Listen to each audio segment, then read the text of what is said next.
Hey guys, we're back with Fate Grand Order. We're here with Camelot. We're here with the summer event. Yeah, we're gonna do the summer event. That, you know, has 2 days left. If I start now, I'll be able to finish in time. Oh yeah, I'm out of AP. How about that? Archer Caster? What do I bring to this? Jean Alter. Where are you, Jean? Spartacus, you're good too. Let's go into my good party. With the maple tofu, of course, that's non-negotiable. Yep, we're about to talk to Sherlock Holmes. I'm excited. Left off on a cliffhanger last time. I'm excited to see what his role in Camelot is, because I'm not sure. It could be anything. He could even be like not Sherlock Holmes. You must be Miss HorseyEatYou, and she is Miss Kyrie Light. She's the servant Shansung Sansang, he's the servant Tawara Tota. And that is, well, what a surprise. A knight of the round table is also among you. Wonderful to meet you, Sir Bedivere. As you share a homeland, it's hard to not feel a certain familiarity with you already. How did you know everyone's true name? How did you know my name? There's also something I picked up on there that you guys don't know about yet. Wink wink. Why? Elementary, my dear friends. He said the line. There it is, that famous line of his. It's famous through you, Mr. Holmes. You and I have already made contact. Before we met face to face, we met through information. Through information? In London, you managed to safely acquire the information I left to the Mages Association, correct? I vaguely remember that. I remember that they went to like an underground Mages Association place with Jekyll/Hyde. I don't remember what happened exactly. It's just paperwork, but it must have been worth £1,000 to you at the time. I gathered only the necessary information and arranged it so it'd be easy to read. At that point, you must have accepted me as a collaborator in the shadows. Wasn't Anderson saying something about... Look, it's been like a year. I don't remember. Yes, he said someone had organized the information before he looked it up. So that was your doing, Mr. Holmes. Yes, had I made it too easy to understand, a Curie would have noticed. I arranged it so that it would only make sense when a wise person with the true purpose searched for it. I remember Zolkin Joe. Well, his name's not... It's something else. Zolgan? Something like that. Before you got the name changed from Russian to, I guess Japanese. You needed to know it in order to solve this murder case and not just be a passive bystander. Murder case? Yes, it's a murder case, and one on a scale I've never experienced before. The complete murder of the primates by means of the incineration of humanity. They really like that line. Incineration of humanity. Yes, indeed, a mythological murder case. Obviously I'd appear. HorseyEatYou, Lady Manchu? I hate to interrupt, but... Who is he? Holmes. I don't remember a knight by that name. How sad. It's true I've never attained knighthood. The person who recorded my efforts, however, did. So the person who recorded your achievements was a knight? My lady? Yes, Sir Bedivere. Mr. Holmes is the most famous detective in the world. His class is probably Castor, right? He's one of the true forefathers of all detectives. Oh, if only the Monitor was alive, the Doctor would have been overjoyed. And I'm especially moved as well. Sherlock Holmes is real. In other words, Sir Arthur Conan Doyle's novels were biographies by Dr. Watson. Heh, Holmes is Watson's side job. If it makes an innocent girl so openly happy, then our work was well worth it. But Miss Kyrie Light, my true identity, my essence, slightly different from what you may think. And sad, but that is not the purpose of our gathering here today. I cannot yet accept your case, Miss HorseyEatYou. Oh, you can't? Being called Miss is weird. I regret the female avatar right now. Mr. Holmes, you appeared in person, without even a disguise, so I assumed... Ha ha ha ha! What a good fan! You're very aware of my personality. Phew. I'd very much like to cooperate too, but there's a case I must solve first. Sir Babbage asked me to do so. He only had a little bit of reason left in him, just a speck, but it's like a glittering star. It is in exchange for that. Till that case is closed, I cannot make ties with Chaldea. But that is not a vital problem. I'll leave the battle to you heroes. I'm a detective. I have no interest in justice or honor. I just solve mysteries. That is my duty. It's exactly the Holmes I imagined! In other words, you just beat us to the punch? What sort of mysteries do you mean yet? Tell us about detective fiction.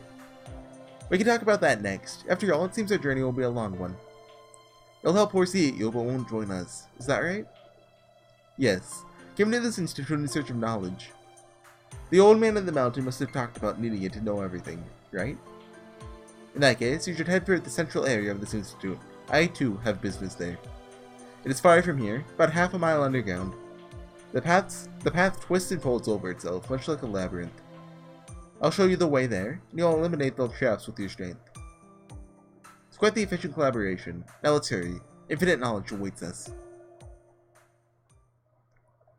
And random battle. In a few lines. You seem to have ended up teaming with Mr. Holmes. Are you sure about this, HorseyEatYou? Let's trust the detective. It's the detective's authority, after all. Foe! I see. Suppose I've never really been good with people like him. He reminds me of Merlin. Master, a magical energy response. Something's coming. The same as in London. It's an autonomous magical familiar. It seems the defense mechanisms are still active. I was right to wait for your arrival.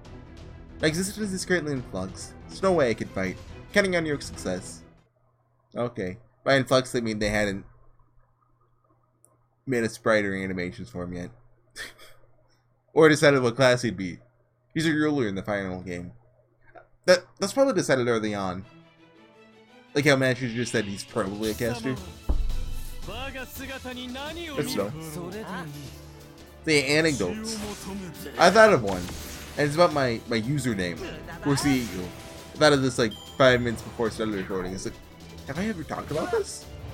Not about how I made it. No, that's not what's important. It's just people treat it like it's the weirdest username in the world. Like, I use it on not a lot of games. Some games. They're like, HorseyEatYou? Like, what? You like ponies or something? And first off, horses and ponies, they're two separate things. Ponies are small horses, basically. If they're below a certain height, I don't know the height. But I don't know if this is actually a thing, but I think horses are measured in hands, which is a really weird measurement that is on par with feet. Why do they call them feet? Like, I used to think that everyone's like how they measured a foot was different. Like, for example, since I was like 5 at the time, my foot would be like, I don't know how big my feet were, like 5 inches. Let's just say that. Well, you know, an adult would be 12 inches. You see, that's not how it works. I also thought it was called football because the football was like a 12 inches, you know, a foot long. I don't actually know how big they are, but it was just called that because we wanted soccer confusing. That actually makes no sense to me. I don't know why soccer is not called football in the US, but it is elsewhere. Like, can we not just decide on a name? Like, some things, yeah, I get it, be unique about. You know, we gotta be special with the whole, what's it? You know, the metric system. It's for dummies. What else do we do? Like, spell words slightly differently. Like, you know, no use. We pronounce it. Is the pronunciation herb or herb in the US? I don't know. We pronounce the H? I don't know. I think we pronounce it. And in like the UK and stuff, they don't. But yeah. Here's the anecdote for next time. I didn't even get started. I hit my pop filter. You can hear that. I know you guys definitely can. I've heard it in footage before where I accidentally hit it. It's just like a big boop. That's what it sounds like. Boop. Boop. I don't know I can make that sound, but I can. Boop. What's the Atlas Institute, you ask? An excellent question, Miss HorseyEatYou. It is an institute of alchemists built in the Atlas Mountains of Egypt. It's also known as the Titan's Pit. Didn't know that. It's It's one of the 3 branches of the Mages Association, dealing with accumulation and measurement. Okay. The alchemy is not at all like alchemy as you may know it, the kind that became mainstream in the Middle Ages. They're the progenitors of magecraft, focused on investigating the principles of the world. Is that 4 lines? Ooh. While they're certainly mages, I understand that their magical circuits are rather paltry. Oh, they got translated as magical circuits, not magic circuits? Consequently, they do not rely on magical energy to learn the mysteries of the world, instead using a great number of tools. In a way, these tools evolve similarly to scientific progress. They treated pseudo-spiritrons, souls as energy that can be observed and manipulated. This led to homunculi, lifeforms that possess magical circuits. We have no need to become the strongest, we simply have to create the strongest tool. That was their motto. True to their words, they created many weapons. In the world of magecraft, they are called the 7 taboos. The Atlas Institute created 7 weapons capable of destroying the world. Realizing that they had reached their limits, they sealed them away. There's still many theories about why they decided to build such weapons in the first place.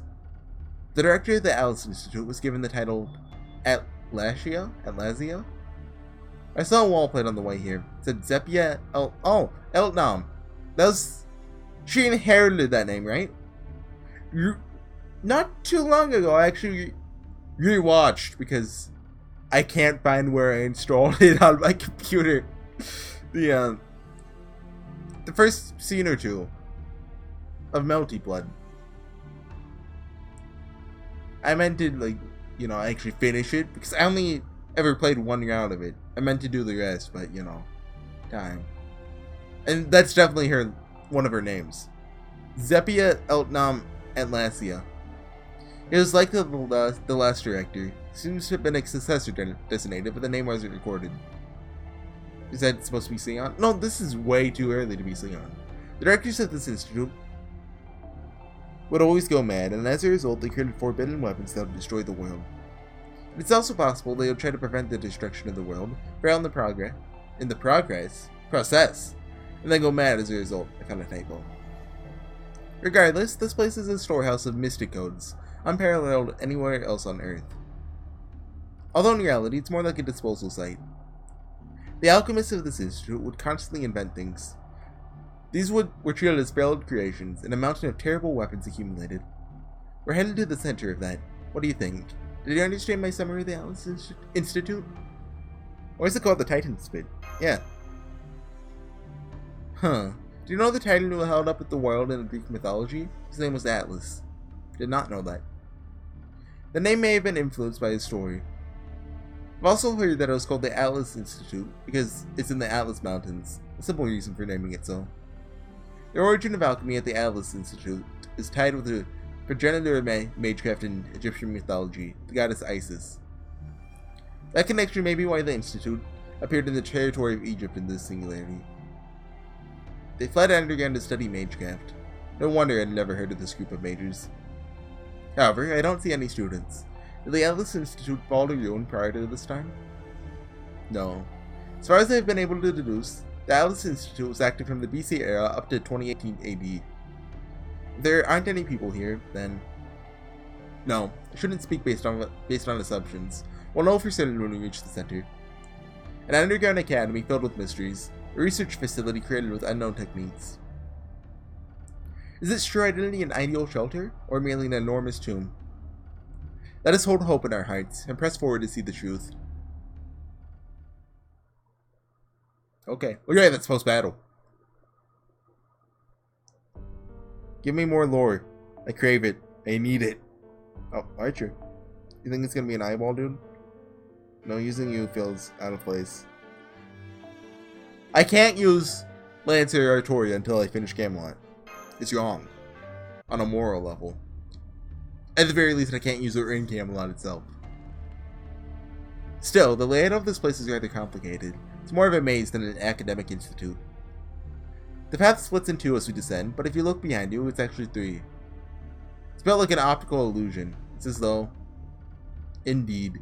It's built to confuse those trying to leave. Entering is simple, but exiting is forbidden. It's not like it's to protect against theft. That would be the opposite, right? So why didn't they build it this way? Another typo there. because they were more fearful of people leaving than entering. The Atlas Institute was a group of geniuses. They immersed themselves in various research, their own independent workshops. There are no taboos here. One will not be rebuked for creating any weapon, no matter how inhumane. However, there's one condition. What was created here can never be brought outside. That was the greatest principle of the Atlas Institute. For over 2,000 years, they stubbornly kept to this rule. An exception would be the 7 contracts created when the Institute was established. The Atlas Institute promised to cooperate with only those holding with special contracts. I'm sure this agreement caused headaches for generations of directors. They are contracts arbitrarily made by their ancestors, after all. That shouldn't be a brave it is there, right? I think that's grammatically incorrect. They had recovered 4 of the contracts by 2000 AD, but the whereabouts of the other 3 remain unknown. Oh, sorry to stop so abruptly, but there are more defense mechanisms. Expect you can handle them? Okay, sure. Why not? They gotta fit in, the fights. So there's not too much lore. Like, the lore to battle ratio has to be, 1-to-1. Like you can measure lore. Like you can't measure lore. I majored in Nasu vs. lore. So like I know my stuff. I'd say I know a fair bit of Nasu vs. lore actually. Like I'm not top of the line. Basically, if it's not Tsukihime related, because I've read Tsukihime and Kagetsu Toya and some of Melty Blood, but I'm still behind. Like I have no idea, like what do I have no idea about? What is a type? Like that's more on the Natsuverse side since I mean Tsukihime said since archetype Earth. She counts, right? Archetype. And is our sword type Moon? Get it, type Moon? Funny? No. I want to say? Or is Type Moon... Is that the guy that Zilrich killed? I was like, yo, I'm a vampire now. Also, second magic. Look, I know... My Nasu vs. Lord, it's pretty A-okay. If I had to write an essay about it, I totally could. Like, I'm in the top 1 percentile of the world in Nasu vs. lore. Like, does 1% of the world even know what the Nasu... Oh. Oops. I want the back button. So that's my top percentile. Nasu vs. lore. It's like 99% of the planet is out by default. And like, of the people that know what the Nasuverse is, I'm pretty well versed in it. Get it versed? Nasuverse? It's funny. Laugh? You don't have to laugh. See, I'm betraying your expectations. You I don't know what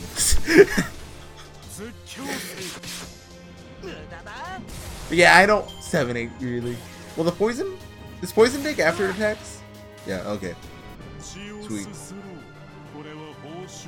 I need to study out more in the Grand Order stuff. Because there's a lot of lore that has just gone on in the past 2 years that hasn't been translated. That I need to catch up on. And some of it I already know. Also, Fate Extra CCC. I have no idea what CCC is. Oh, anyway. Miss HorseyEatYou, have you watched 2 of your battles? Having watched 2 of your battles, may I comment on your leadership?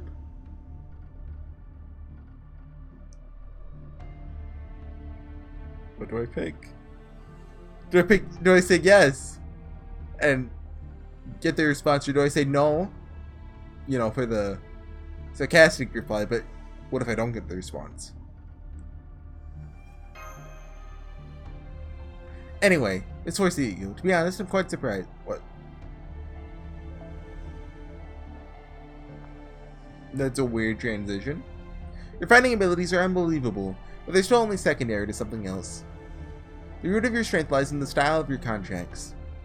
I'm sure there's no precedent in history of a master with connections to so many servants. An even more shocking aspect is the length of the time that this has continued. Normally, servants are only summoned temporarily, only for a particular battle. Perpetual contracts like your own are unthinkable, yet it doesn't seem like you have any particular secrets, Miss HorseyEatYou. In other words what? Gulp! By the way, Miss Camelot, it appears you still don't have full control of your noble phantasm. Why is that? Is it something beyond your means? Change the subject! Ha ha ha! Yes. Still don't know the true name of the heroic spirit who transferred this power to me. That's not it. The true name isn't a big issue. You're simply erred on which foot to set forth on. But be at ease. You'll have the solution soon. Given the information, there's nothing I can't uncover. No, that was rude of me. That sounded like bragging. There's some things that even I don't know. Right now, we're fighting with another mystery. The true identity of the King of Mages, the culprit behind the incineration of humanity. I know who he is. Solomon. I'm a genius! I have almost no information about him. Every corner of time has his tracks, yet none of these seems to tie to King Solomon. If someone had seen the King of Mages firsthand, could have asked if there was any resemblance to Solomon. But of course there won't be such a convenient witness. I have no choice but to continue inferring from information. I've seen the King of Mages. You're such a vital witness? Then please, tell me everything. What did he look like? His voice, his magical lineage, and most importantly, what are your impressions, having directly met him? Any discomfort? Anything out of place? A sense of discomfort would be the most important key. Try to remember, no matter how trivial it may seem, was there anything strange about the King of Mages? Now that I think about it. Is there something? Something seemed to be missing. One thing about his appearance.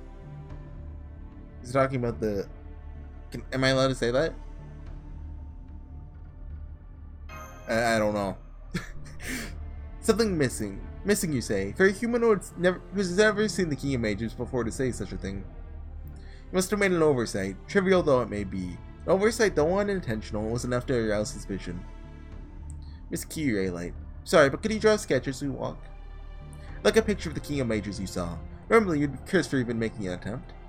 But here in Atlas, they likely have perfect measures against our outside curses. No harm would come to you. I understand. No artist, but I'll try to draw what we saw. And may I also say something, Mr. Holmes? I didn't sense any sort of discomfort like my master did, but... What the King of Mages said, how he acted, it wasn't consistent. That was what seemed out of place to me. He was sometimes violent, sometimes calm, even wholly indifferent towards us at times. The changes all seemed abrupt to me.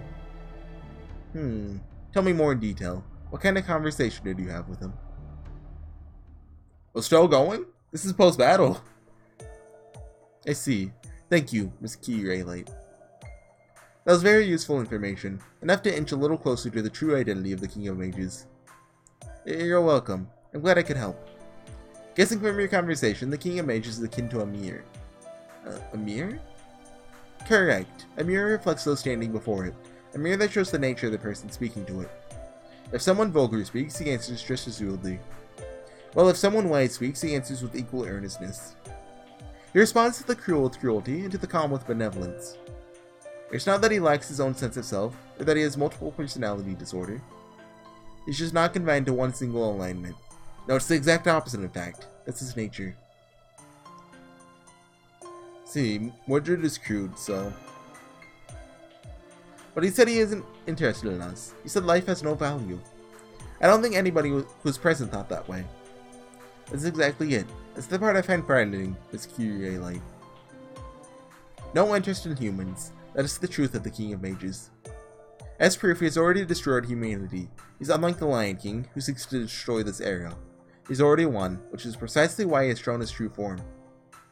Of course, he would have no interest in us, because he's already moved on to his next project. For example, suppose there's a desk here with a project labeled Incineration of Humanity sitting on top of it. He finished that project long ago. Now he's at a different desk, ready to start anew. Normally, that would be the end. Humanity wouldn't even have the option of fighting against him. However, a miracle occurred. Goes without saying, but that miracle is Chaldea. Although it's simply a minuscule space remaining at the now uninhabited desk. To the King of Mages, incinerating humanity is already a finished project. Saying that's why he has no interest in us? Yes, to be precise, it's because he's occupied with his next task. What frightens me is the true nature of what that next task is. You see, the way I said it, it means it is at the end, so I'll add the is. Even though that sentence makes sense without the is. Listen well, you could say that this case was the perfect crime. Nobody could prevent that plot from occurring. We're completely defeated, unable to even make a move. It was only a perfect crime if nobody catches it. I've read and watched Higurashi. It's only a perfect crime if nobody discovers there is a crime. And we discover there is one. Nobody can prevent the plot from occurring. We're completely defeated, unable to even make a move. A detective works after an incident occurs, after there are already victims. Even if I deduce the truth behind the incident, I don't have the power to undo what has taken place. But you do, Miss HorseyEatYou. You have that power. The King of Mages doesn't believe so, which is your one and only chance to overcome that demon's crime. The good old Gilgamesh. You know, since Gilgamesh, you know, he's super strong, but he overlooks people. I'm 2 AP short of clearing this. So, take 10 minutes. Be a long story segment. Perfect. Keep going. Rejoice, everyone. We're nearly at the center. Many answers await us ahead. The old man of the mountain sent you here for 2 reasons.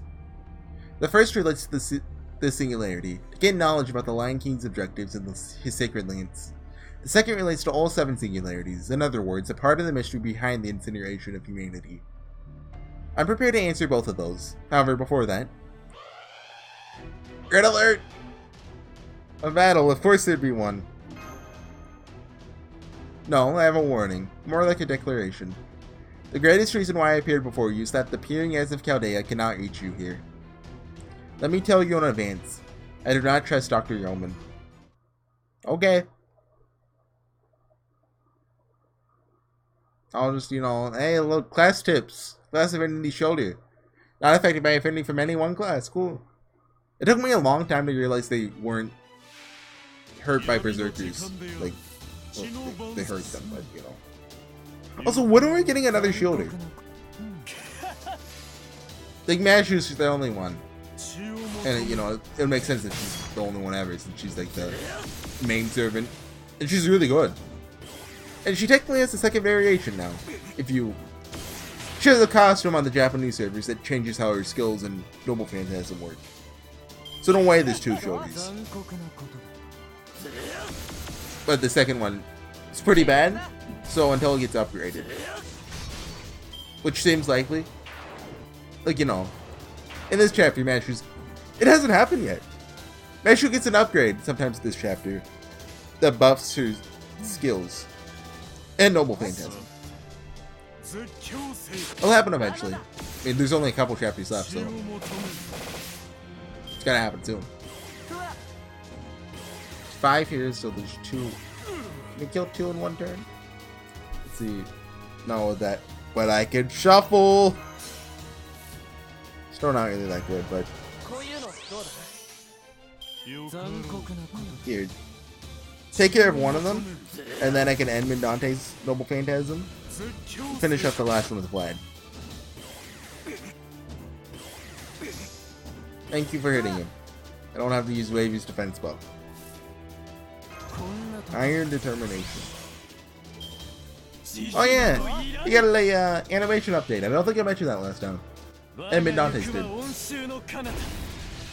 They remembered he existed. He got a Noble Phantasm upgrade and now a new costume, new animations. What's next? I don't know what they're gonna do. Give him his Count of Monte Cristo. Monte Cristo? How do you say it? I don't know. Outfit? Like, there's art of what he looked like in his time period. And he looks like... I can't think of a funny comparison. But he looks cool as heck. Also, I have 36 million QP. I love the summer event. I'm pretty good on QP on the Japanese server too, like 25 million? Something like that.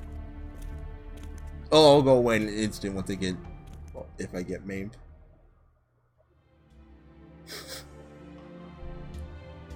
Oh, hey, there's the 3 pillars. This is the craft essence. This is the heart of the Atlas Institute. We're underground, but there's a Sky Master. This place is the size of a city. Can't believe they were able to build such a vast structure here. This sure looks like an academic institute, alright. They have everything necessary for humans to live their lives. This would help their students keep sound minds, even if the sky was artificial. That obelisk is the center. In the center is the Atlas Institute's greatest recording medium, a pseudo-spiritron calculation engine dubbed Tri-Hermes. Tri-Megastus in Chaldea was based off of it. That's the original? Indeed, the one sent to Chaldea is merely a copy. It is a photonic crystal? A philosopher's stone. An out-of-place artifact that cannot be created through science in the present world. Now then, we're ready to acquire the access rights. Normally we'll just ask the staff, but as you can see, this place is completely uninhabited. Feel a little sorry, but we'll just have to use it without their permission. Yes, but I wonder why the staff aren't present. Maybe buried in sand, but all the equipment seems to be operating like normal. The answer is obvious. This is Atlas in 2018. In other words, the one from your time period. Atlas from our time? Now that you mention it, Da Vinci said something like that. Something about how in Egyptian territory there's a foreign object from yet another era. Did she? I don't remember. It must have been this. I believe so. The mages may have been incinerated, but the Atlas Institute itself didn't vanish. Now, let's get to the main issue. Tri-Hermes contains recordings of all events. Since we are an alchemist about Atlas, we won't understand everything it contains, but the simple truth, we should be able to understand the results, although it would be like looking at a mathematical equation solution. What are you checking? I'm embarrassed to admit it, but it's a record that even I couldn't trace. The recording of a certain event, kept secret from all. I want to protect that blushing face. Now Tri-Hermes, soaring bird of the underworld, answer my question. Tell us of a certain incident erased from all records and descriptions. The Holy Grail War that occurred in Japan in 2004. The Holy Grail War? Don't tell me you mean Singularity X. Well, the director did talk of a Holy Grail War held in Singularity X, but are you saying that's the truth behind the incineration of humanity? The true origin? No, it's not the origin, but it is an important factor. The Holy Grail War is a grand ritual, where heroic spirits are summoned to fight, which the last surviving mage and servant standing upon obtained the Holy Grail.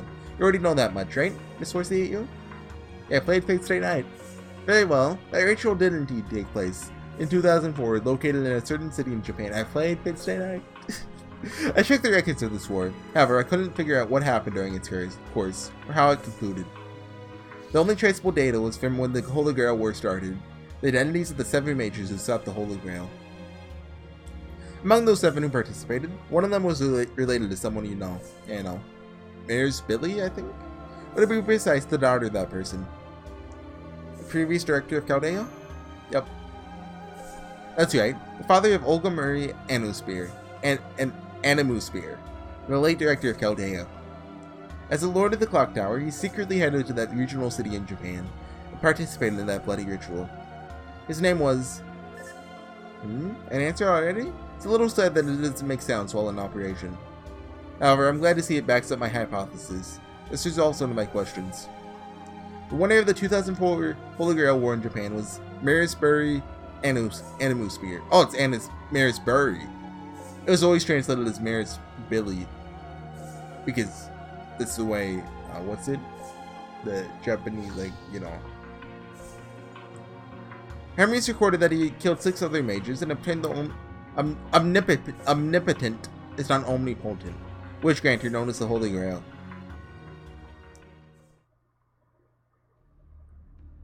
Fade to black so Mashu can be surprised. He obtained the Holy Grail? And that's before the incineration of humanity? Before the race shift was carried out? Correct. Records indicate Marisbury brought his assistant along to the Holy Grail War, and that, having been given special exception the following year, the assistant was then invited to join the staff of Chaldea. He became the top of the medical division in his early 20s. So special is the word for it. I hesitate to call him a normal person. Top of the medical division? You mean Romani Arkamon? Dr. Yeoman. He knew the former director before coming to Chaldea? Oh, what's it called? When you, use like special connections to get a promotion? There's a word for it. I forget what it is. Yes, and it gets stranger. The personal history of the man named Romani Arkamon is unknown. I couldn't find anything about him in records from before the Holy Grail War. I might figure it out if I keep using Hermes, but we don't have the time to salvage data about a single person out of the billions of personal data files updated yearly. But that's the reason why I don't trust Dr. Yeoman. There's no mistake that he's human, and not a mage, but he's hiding something. Something extraordinarily close to the truth.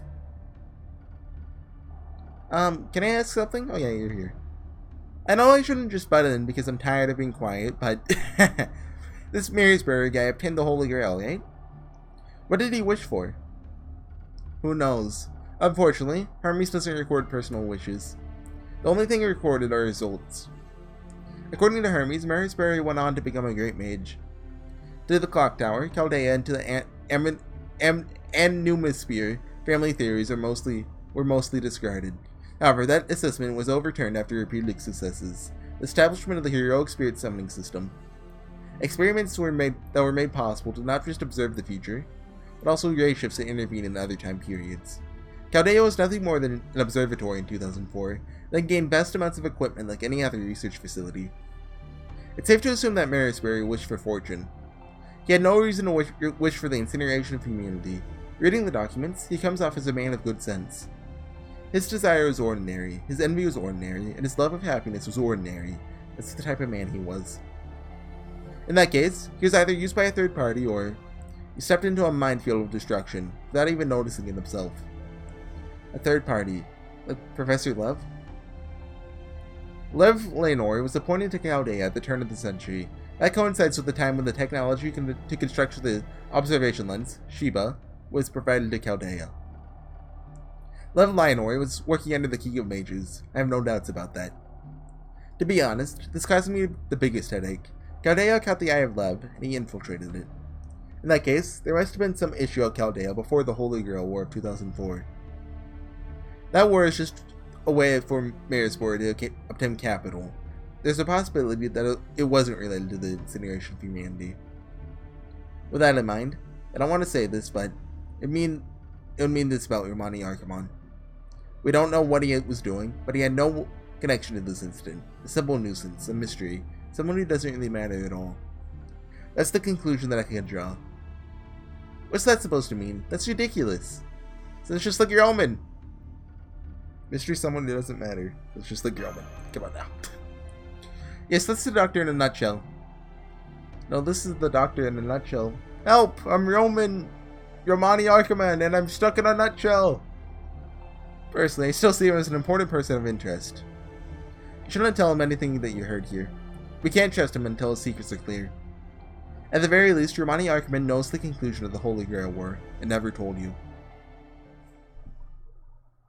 Still not over! Wow! Now that wraps up the facts that I wanted to know. Next is your turn, but before that, as I searched through the records of Chaldea, I found an answer for you, Miss Kyrie Light. I'm sorry if this seems like it's just being attacked on, but do you mind if we speak about it? An answer for me? Oh, do you mean what we talked about on the way here? About the true name of the heroic spirit who transferred their power to me? Exactly. I came to a conclusion already, but I had no clear proof, so I spoke ambiguously. But now I can tell it to you as fact. Are you prepared to hear this, Miss Kyrie Light? Wait a minute. That's something for Lady Master to discover for herself. We shouldn't be the ones. No, I must speak my mind. I'm sure everyone has already realized it anyway. Only fools will continue to avert their eyes from the truth. Are you saying that Miss Kyrie Light is a fool? I say no. No, Sir Bedivere, and besides, what are you so fearful of? That knowing your true name wouldn't change anything? That it wouldn't help her develop her noble phantasm? I declare that as an unnecessary concern, because Master Kyrie Light's spirit is already complete. Her fears don't depend on whether or not she possesses a noble phantasm. Also, even if her noble phantasm fails to develop, she'll never stop standing up for her beliefs. For the sake of what she believes in, she'll muster her courage and fight to the very end. That was... I wasn't expecting that from Holmes. Apologies. Anna tremblingly flew into a rage. Anyway, do you mind if I speak openly now? This fate was bestowed upon you. The name of the heroic spirit who saved your life. Master, is this really okay? I miss Yeoman. It's fine, although Yeoman's not here. Okay, though I wish it was something a little more special. Please tell me, Mr. Holmes, my true name, the real name of the shield. Very well, and I shall tell you everything, like a true detective would. First off, how did Chaldea stabilize the heroic spirit summons? By being in possession of something that gathers heroic spirits. A seat where many heroes once gathered, a rite of vows called the Round Table. Chaldea processed that relic, using it as a catalyst for summons, and buried it in the body of a fused being. I'm sure you can understand this, Miss HorseyEatYou, that while the weapon she carries looks like a shield, that's not what it actually is. That's the first servant you contracted with is actually the groundwork for gathering many heroic spirits. Part is literally a round shield.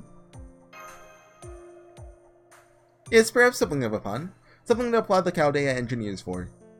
The core of your holy round shield is the round table itself. I remember, I think people knew this before it was actually revealed here, and I have no idea how.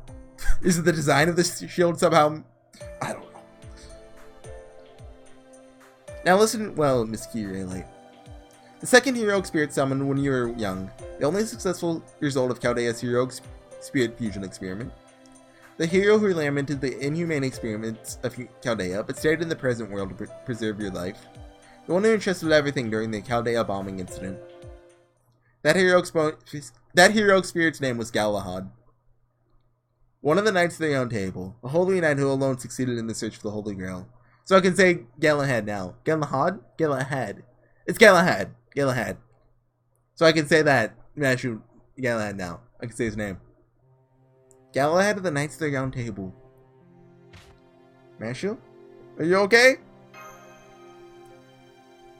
Yes. Suddenly felt weak at the knees. Just had to sit down. But it wasn't painful, or even surprising. I was just happy. I finally know the name of the person who believed in us, and helped respect them. Yeah, about that. Just wait until lost your own. Felt so happy right now. Wonder if I fought well enough to not soil his name. See, it's just as I said. She's just that kind of girl. She never forgets gratitude. Why would she hold any pessimism in her heart towards the one who saved her life? Yes, it's exactly as you say. Seems Galahad made the correct decision. They were eons apart. They were a different race, but he truly did entrust this to the person closest to him. I want to protect that smile. Don't kill me for this. Oh, bond level up. Servant profile has been updated. New voice. No. Anything else? Hey, we got enough AP. It's already been 42 minutes. Tons of lore this time. Still have more to go. Well, it's mostly everything out of the way, I think. Just one last battle to get out of here, and what lore's left? But we didn't get a Mashu max level up yet. I know we get one here. So, anyway. Now, Miss HorseyEatYou, I'll leave the actual awakening of the noble phantasm to you. But I fear Hermes is not doing very well. One more search and I'll run out of power. I should reflect on my actions as well. It would seem my plan to search for enchanting unsolved mysteries has somehow backfired. Mr. Holmes? Oh! Please fear not. It'll work, but only one more time. I never miss the truth. The Lion King's Sacred Lance. Yongominiad. Yongominiad. You must know why it exists. Needless to say, I've heard of this name as well, but I have never set eyes upon it. Hermes, show us the truth that lies behind it. I see. Senpai, it looks like the search is complete. Hermes seems rather useful. Fool! The lance that the Lion King possesses. How much do you know of it, Sir Bedivere? Very little. The king had a number of holy artifacts aside from that sword. From the sword. Imagine Rango Minion is one of them. Even the Knights of the Round Table were not informed of it. Merlin called it the Tower at the Ends of the World. A pillar of light that stands far west of the Isle of Britain. A tower that stands beyond the horizon, at the edge of the world. A tower? But it's a lance, right? I mean, I understand they're both long and pointy, but that answer's beyond me, I fear. Mr. Holmes? There are two lances, Miss Sansong. The first is the massive tower that pierces the world, the lance in its physical form.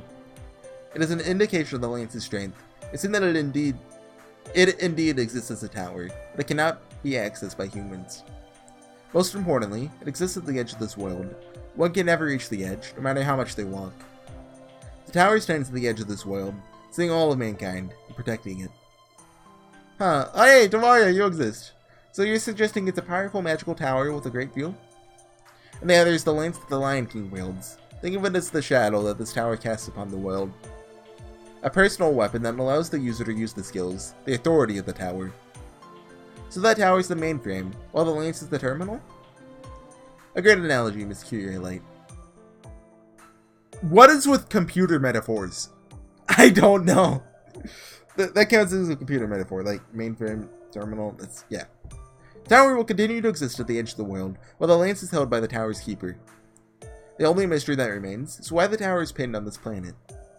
There's a theory that our world, the human world, is nothing more than a texture placed upon the surface of this planet. Our understanding is this planet's ruling intelligent life form, the laws of physics as we know it. The texture that results from this understanding is our world, and it is sewn tightly to this planet so as to not be removed. What keeps it in place, my friends, is the phenomenon known as the Tower at the ends of the world, and this tower is not limited to the Isle of Britain either. There are several around the world, one of which is the sacred lance currently in the Lion King's hand. Tower at the ends of the world. Now I understand what it means. The king is trying to use such a dangerous thing to... It's like a pagoda? A vessel for receiving faith. I get it. But how's that related to the state of the holy city? What does the Lion King intend to do with it? Most likely, the Lion King intends to use the lance as the tower. The Lion King intends to create an ideal world at this holy city by gathering only the chosen ones. Not simply a pure human being, but one that will always do the right thing, no matter what. According to Hermes' calculations, the sacred lance can store up to 500 souls. The holy city was built over the Holy Land in a single night. It seemed impossible, but not until you understand why. That city is the sacred lance itself. People that are brought to the city have all been sealed inside it. The Lion King claims he's quarantining pure humans, but the truth is that he's not letting them get away. It's an elaborate trap. Impossible. That city is Camelot. The details may be slightly different, but I have no doubt it's Camelot. How could that be turned into such an evil... Medivere, it's only a model. Calm down. Just forcing Monty Python references at this point. No. Mr. Holmes' deduct... It's just that felt like the best shot I'd get at that one. No. Mr. Holmes' deduction is correct. That is not Camelot. True, the castle of Camelot was created by fairies, so no wonder it appeared overnight. But that's not right. I had a really bad feeling from the moment I saw it. That's the outer shell of Yongo Minion. It is not something that will save humanity. Then, what will happen to all of the people inside of the holy city? They must live lives of captivity while being protected by the king. To live or to die, that is not the issue. All those in the holy city will be consumed by the lance. The sacred lance is similar to the Atlas Institute. It's a shelter, Sir Bedivere. However, there's no room to exist as a life form. All of them are being herded as virtuous human elements. Eventually, the holy city will converge and become a single tower. Inside of that tower is a smaller version of hell. The people who have not been gathered in the so-called utopia to live. They are samples. To be stored for all eternity underneath the Lion King's command, as though displayed in a case to show the value of mankind. How could this... Whoever's behind such a malicious deed cannot be human. The Lion King's conduct, whether good or evil, means nothing to me. He's simply protecting his own people. That much is true. That's a huge mistake. What are you talking about, Tota? Let me finish. Now listen. So, the holy city has been turned into this tower. Then what will happen next? I believe the tower will disappear along with the Lion King's army. At the very least, the mountain people in the Lion King will have no reason to fight, because he'll fade along with his ideals. Oh, you're right. So that'll technically put an end to the conflict. Technically. To protect one's own people, assume that even the Lion King wants to do that. What a relief to hear. I'm of the same opinion as Mr. Tota. Until we see Hermes' analysis. So you're suggesting something else? There's a deeper meaning to the Lion King's actions? Correct. The Lion King intends to turn the Holy City into the tower at the ends of the world. Surely you know what that means. When the tower is complete, the entire area will become the ends of the world. In exchange for creating the complete world known as the tower, the world outside it must be destroyed. The Lion King is not simply trying to protect his own people, he's going to eliminate all other people aside from his own. And that destruction has already begun. And the reason the singularity has been an exception within an exception is because it exists nowhere in this world. I see. The reason there's nothing on the other side of the desert is because this era has already been separated from human history. Yes, Miss Sanzong. The King of Mages is no longer the one who's trying to destroy this area, nor the one that created it. The Lion King is willing to sacrifice one of the foundations of humanity to create his own utopia. Only gods may do that.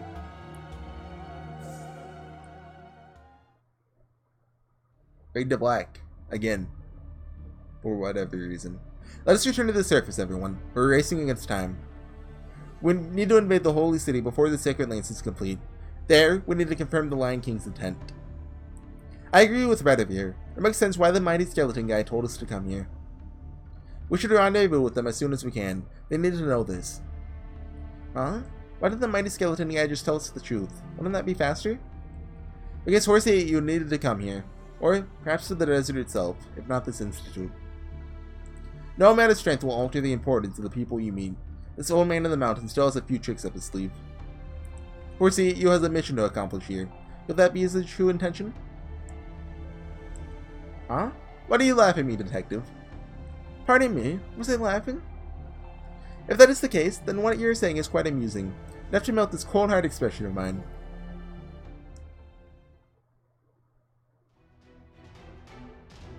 Oh, here we go. Wait, we have to deal with this one on the way back too? But of course, this time this opponent is stronger than any of the others we faced. The Ellis Institute does not want people to leave. But I've explained this to you? This is the final battle in this underground lost world. Let's make it count. Okay, Holmes, you just sit back and don't attack. You know, smoke the pipe. There's marijuana in the pipe, right?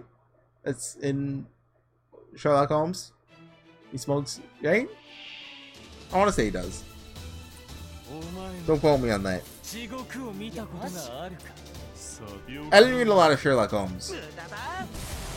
I forget how much I read exactly. But not too much. I just didn't like Holmes. I dislike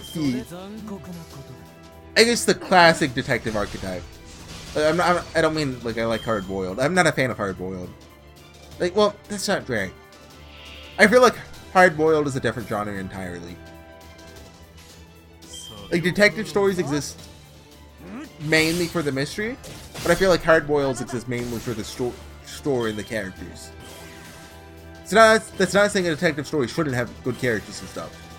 It's just they have different reasons for existing. I guess if that makes sense. And I don't like it when a detective story exists solely to tell a mystery and nothing else.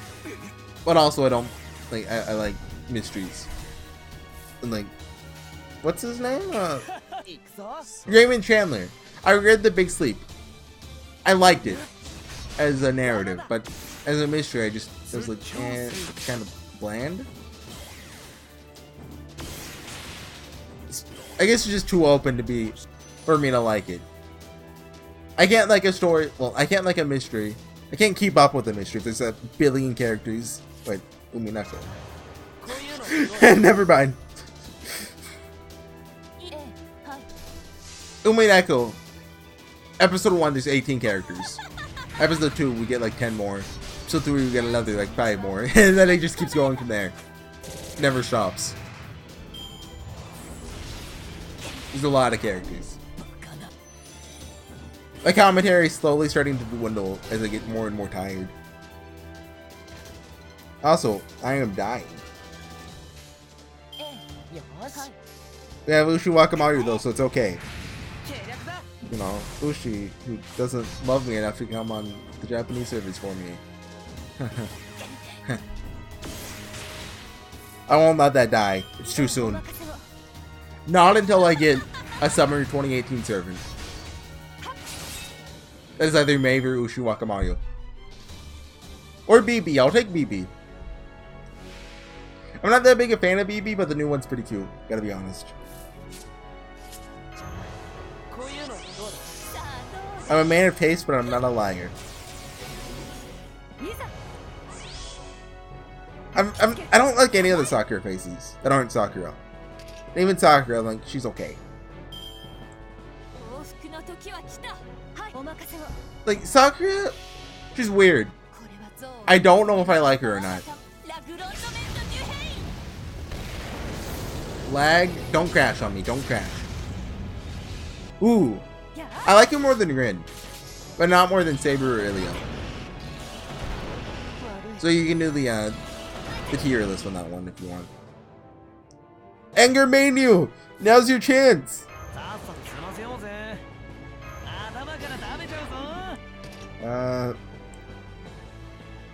Healing Hair's not gonna do anything. Go ahead and pop this. This will be over in the next 5 turns. If I don't die. Which theoretically is possible here. Actually. I don't know how much this will do. Like 40k? 50k. Sweet. I'll take it. And are they both dead? Will Anger Manu get his time to shine? Nope. Wait, hold on. He's gonna do it. He's gonna finish off an enemy. Right? You can Anger Manu. You're laughing because you can finish him off, right? Oh no. Oh. Anger Manu, has anyone ever told you you're a disappointment? Check out this bad damage. We have 3rd turn on the quick buff. You guys ready to see some real damage? Here we go. Oh! That's like almost 5k damage in one hit. Pretty good. It's okay, I'll stick with you no matter what. I'll never let you down. You'll let me down, but I'll never let you down. This is almost an hour. Senpai, I see light at the end of the corridor. That must be sunlight. The return trip was much quicker. Suppose we owe this to you, Mr. Holmes. Elementary, my dear friends.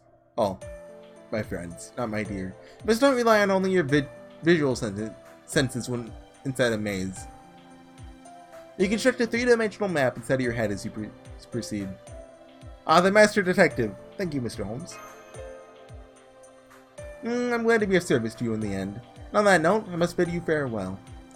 So, Chaldea cannot be trusted after all? True, there's much mystery surrounding Chaldea, but there are others I must chase right now. Namely, the Phantom Spirit whom... No, I must not discuss this here. You'll excuse me, Miss HorseyEatYou. Phantom Spirit? I don't know what that's talking about. How about that little riddle as a parting gift? The simplest of puzzles about this incineration of humanity. I've been thinking, why 2018? Why now of all times? Huh? None of you question it? The King of Mages erased human history itself. So going by the Western calendar, that means the world should have ended before you were even born. However, he went with the purging of everything in 2018. He altered the history leading up to now. Think. Incineration in 2018 and burning backwards into history. Why is that? There's only one logical conclusion. The King of Mages had a reason why he needed to wait until 2018. Let's suppose he existed in 1000 BC. Between 1000 BC and 2018, there are about approximately 3000 years. He needed to burn all of it. Do you follow? The King of Mages did not destroy it because he wanted to. He burned it because he needed to. The result may be the same, but we cannot overlook this tiny detail. Not because he hates humans? Exactly. How can one bear murder's intent if they do not care at all? However, this is where the inquiry becomes a little tricky. Needless to say, the reason is a complete mystery. One theory is what I mentioned earlier. The time frame from the past up until 2018 has meaning. The other is that even King Solomon cannot see past the year 2018. King Solomon had the ability to see into the future. And if for some reason he could not even see past 2018, then no future existed in the first place? The same conclusion in which I have arrived. I can only pray that this is not the case. Now then, must part ways here. The next time we meet, yes. I hope you'll be in a bustling metropolitan city like London, not in these wastelands. I don't know if they mean in Babylon or not. Quartz! We're finished! Ooh, quick, how much quartz do I have? There's only... Oh no, it's one of the... One, okay, I'm calling here before we reach the 1 hour mark. Wait, or did I call it exactly on the... No, I call it before the 1 hour mark.